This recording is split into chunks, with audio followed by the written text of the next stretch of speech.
Right, we are back. We're going to have some fun with some UV resin. You can do this with 2-part resin if you check out hashtag 94, but still watch this one because it's me and I'm making it for free. So I've been trying to get this effect with UV resin for some time, and it's one of those things that I've had to walk away from and come back. And sometimes a different product that you may get works, and this is one of those cases. So I've tried this with UV in the past, and the ingredients that I've used have often blurred out. This still can blur out and kind of go a bit messy, but I'm going to try and get it right. So I got these nail powders for a different technique which didn't work because the nail powders aren't that great a quality, but they are for this. And not all the powders are neon, but some of them are.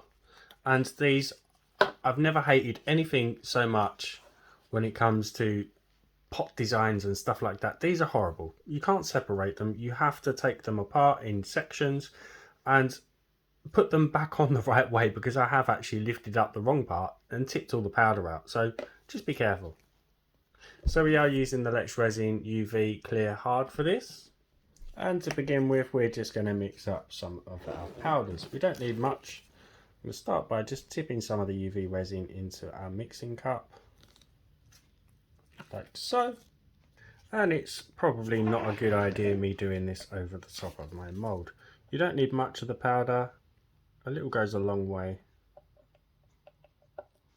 We're just going to mix that in. So we're just mixing all of our colours first and putting them aside, ready to go. And this is exactly what I mean. To get to my orange, I have to take the top section off. But what I've done before is gone to put that back on, and it's gone everywhere. And one of the reasons why this works better than pigment paste is because it is so light and fluffy. It almost has a talc lightness or kind of texture to it. It's really light and fluffy. It's really good. Once your colours are mixed, just fill up your cavities. The ones that you want to use. And then I'm just using the end of a paintbrush. I've got the sun coming into the left of me, so I need to be careful that it doesn't start to cure my resin. And I'm just going to apply that to the surface of the resin. Bit by bit, drop by drop. As always, massive shout out to my channel members. Anyone who's bought me a coffee or a super thanks. Very much appreciated. Thank you. It doesn't have to be tidy. You can do it any way you want. Just play around with your colours and where you're putting them, and clean your stick before you dip.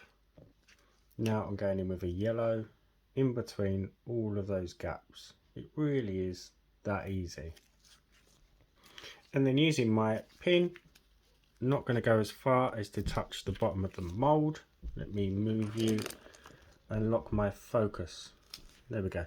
I'm just going to keep swirling the middle. Just keep going round and round and round and round and round, and then cure. I'd give it a couple of minutes. Look at that colour. And the reason why you want to do them one by one is just to prevent any sinking. So cure as you go, sort of move on to the next one, add your colours, swirl, cure and move on. And also cure the underside before you move on, just to make sure that the light has cured that resin.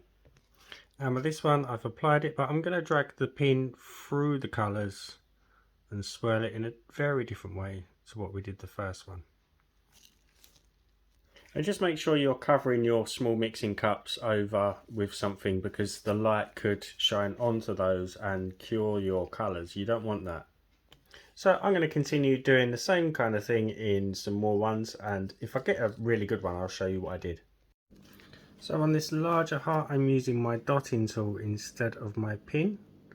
Again, just swirl in the middle, just the empty blank space until I get the design, and then cure. Okay, so once you are done, it is time to finish them off with a backing. You can keep them clear if you like, or you can back them with any colour or any method that you want. I'm just going to do mine black. I'll see you for the exciting part. And once you're happy with your backing and it's cured, flip it over and make sure you're curing from the underside also. Okay, I'm going to demold them and then show you with the UV light once we're done. So let's see what we've got. We'll start with the small hearts.